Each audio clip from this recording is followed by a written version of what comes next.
Vamos a tomar contacto con el móvil en directo para tratar de entender un poco qué es lo que está pasando con los niños, con las niñas y los procesos judiciales, ¿no? Sole, ¿cómo estás? Buenas noches. Buenas noches. Así es, se encuentra en nuestra ciudad la doctora Fátima Silva, quien es especialista, abogada especialista en infancia, en familia, en derechos humanos, y la convocamos justamente para hacer una lectura, no solo de este caso, en realidad de la situación actual, el funcionamiento de los juzgados de familia en relación a la experiencia de los distintos casos que justamente a ella llegan. Buenas noches, muchas gracias por su testimonio. ¿Qué tal? Gracias a ustedes por venir. Respecto a este caso, lo que te voy a decir, o lo que les voy a decir, es que es muy similar a lo que está pasando en todo el país. Que por alguna razón los juzgados de familia han decidido jerarquizar la palabra de la mujer frente a la palabra del hombre. Porque si este caso fuera al revés, el chiquito ya se lo hubieran quitado al papá, no tengo ninguna duda. Hubiera habido una medida cautelar inmediata y no lo hubieran dejado en manos de alguien que puede perjudicar la situación física o psicológica de esa criatura. En este caso la privilegian. Estoy segura que solo por ser mujer. En realidad no por otra razón, porque no hay otra razón para que si la nena logró contar lo que le pasaba, la detuvieron, le den después una domiciliaria, no digo no la domiciliaria, porque tal vez tiene otras condiciones que yo no conozco, pero no al cuidado de sus otros hijos, porque lo dejan en el mismo riesgo donde estaba la nena. Es absolutamente un incumplimiento de los deberes del juzgado de familia.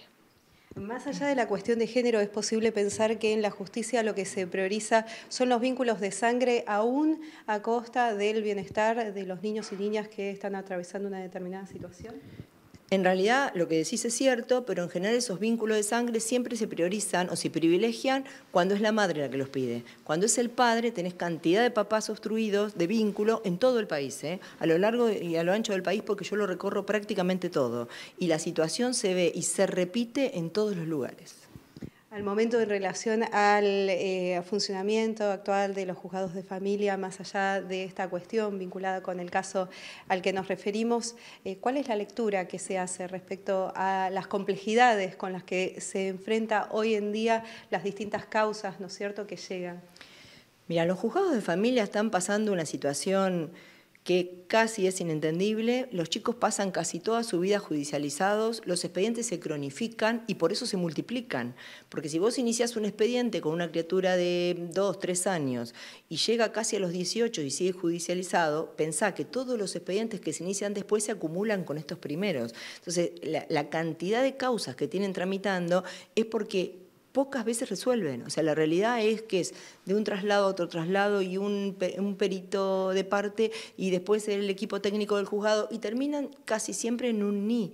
Te encontrás con papás y mamás también, porque también hay mamás impedidas, también se da al revés la situación, que están mendigando maternar o mendigando paternar. No pareciera razonable cuando no hay causales graves, está claro. Cuando hay causales graves se entienden, pero si no hay causales graves no tienen sentido que los expedientes se cronifiquen en el tiempo.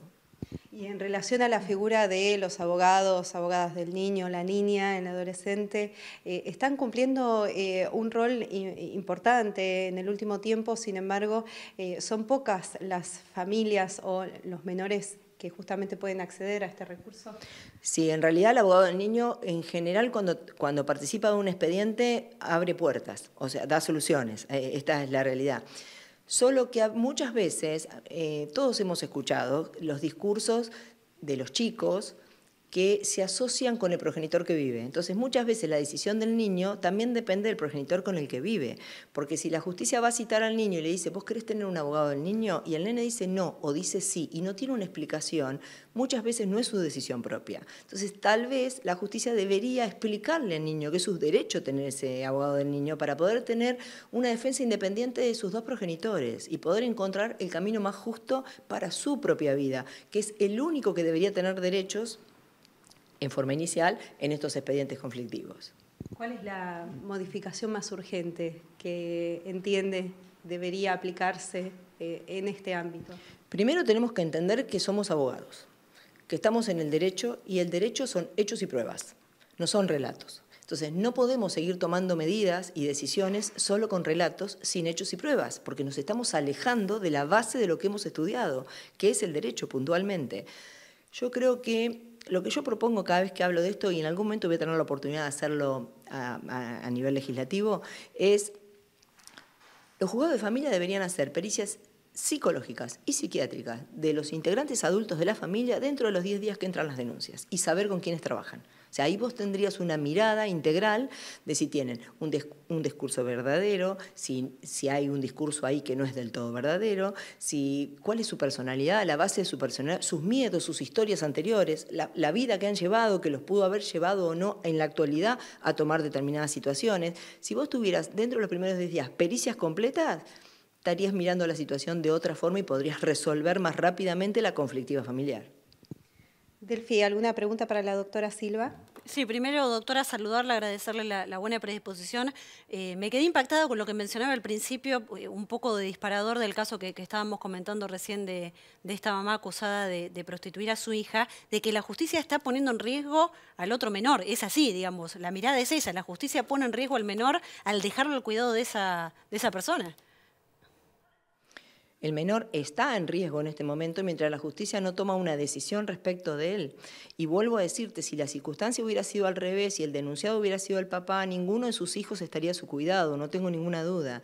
Es un hecho que la nena logra, y fíjate que lo logra decir en un ámbito externo, no se lo dice ni al padre, ni a la madre, ni a un familiar, lo dice en un ámbito externo cuando entiende que lo que está escuchando en la escuela es lo que le está pasando. Entonces, es genuino el relato de la niña. ¿Cómo no vas a pensar que el otro hijo o los otros hijos, aunque no sean los dos de este señor, puedan estar pasando situaciones de abuso que pueden ser iguales u otras, pero de abuso? Porque si pudo con uno, ¿por qué no pensar que con los demás también?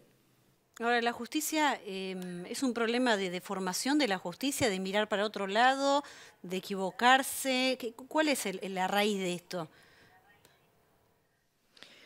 Yo lo que creo que hace algunos años, tal vez no tantos, pero fue muy ruidoso, la justicia empezó a tomar decisiones, lo que venía diciendo recién, en base a relatos y no a hechos. Y cuando vos sos la justicia y tomás decisiones en base solo a relatos, alguien que va y te cuenta una situación, pero no te la probó o no te la acreditó, es muy complejo.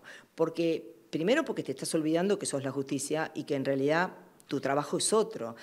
Y lo segundo que te voy a decir es que están decididos a no trabajar los vínculos.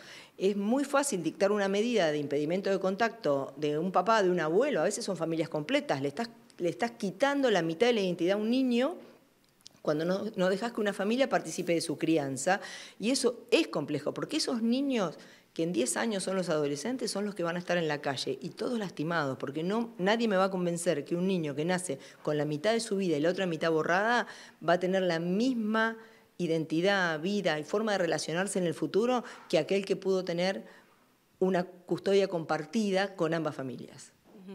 Doctora, ¿hay posibilidad de revertir este escenario? ¿Cómo lo ve desde su experiencia? Creo sinceramente que la forma de revertir hoy la situación como está, y te digo con honestidad, de verdad recorro todo el país, en el sur me encontré con 700 personas que fueron a una charla, todas con la misma problemática. No es menor, no se está viendo en realidad. Esto es una pandemia en los juzgados de familia, no tengo dudas. Creo que en este momento la única forma de resolverlo es cambiar algunas normas y sacarlos puede por los debe. Es la única forma en que vamos a lograr que los juzgados se alineen al derecho y no a la voluntad de alguna de las partes.